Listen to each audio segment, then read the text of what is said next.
ಜಿಲ್ಲೆ ಇಲ್ಲಿ ಇನ್ನಷ್ಟು ಅಭಿವೃದ್ಧಿ ಆಗಬೇಕು ಅಂತಕ್ಕಂಥ ಒಂದು ಆಸೆಯನ್ನು ಇಟ್ಕೊಂಡು ಅನೇಕ ಜನರ ಬಯಕೆ ಇತ್ತು. ಆ ಬಯಕೆಗೆ ಅನುಗುಣವಾಗಿ ಇವತ್ತು ನನ್ನ ಪಕ್ಷದ ನಾಯಕರು ನನ್ನ ಮಂತ್ರಿಯನ್ನಾಗಿ ಮಾಡಿದ್ದಾರೆ.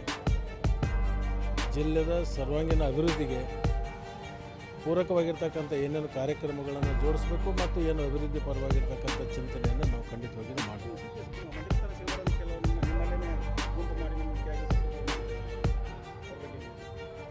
ನನ್ನ ಗಮನಕ್ಕೆ ಆ ಥರ ಏನು ಬಂದಿಲ್ಲ.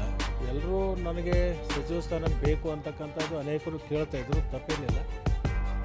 ಲಕ್ಷ್ಮಣ ಸವದಿ ಕೊಡಬಾರ್ದು ಅಂತಕ್ಕಂಥದ್ದು ಯಾರು ನನ್ನ ಗಮನಕ್ಕೆ ಬಂದಿಲ್ಲ.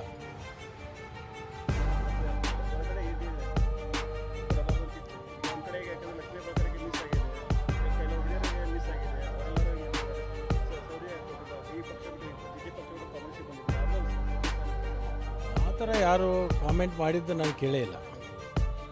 ಎಲ್ಲರೂ ಭಾಳಷ್ಟು ಜನ ಕಾಂಗ್ರೆಸ್ ಶಾಸಕರು ನಾಯಕರು ಸೌದಿ ಅವರಿಗೆ ಹಿಂದೆ ಕೊಡಬೇಕಾಗಿತ್ತು, ತಡವಾಗಿ ಕೊಟ್ಟಿದ್ದಾರೆ, ಒಳ್ಳೆಯದಾಗಿದೆ ಅನ್ನುವಂಥ ಮಾತುಗಳನ್ನು ಹೇಳಿದ್ದಾರೆ.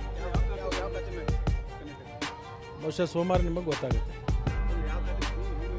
ನಾನು ಯಾವುದೂ ಖಾತೆ ಕೊಟ್ಟರೂ ಕೂಡ ಅದನ್ನು ಉತ್ತಮ ರೀತಿಯಿಂದ ಪಾರದರ್ಶಕವಾಗಿ ಜನರ ಪರವಾಗಿರ್ತಕ್ಕಂಥ ಕಾರ್ಯಕ್ರಮಗಳನ್ನು ತರುವುದ್ರ ಮುಖಾಂತರ ಆ ಖಾತೆಗೆ ಗೌರವ ತರುವ ನಿಟ್ಟಿನಲ್ಲಿ ಕೆಲಸವನ್ನು ಮಾಡ್ತೀನಿ.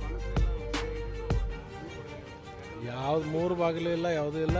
2 ದಿವಸದಾಗ ಎಲ್ಲ ಸರಿಯಾಗಿದೆ, ಇನ್ನು 2 ದಿವಸದಾಗ ಅದು ಸರಿಯಾಗಿದೆ.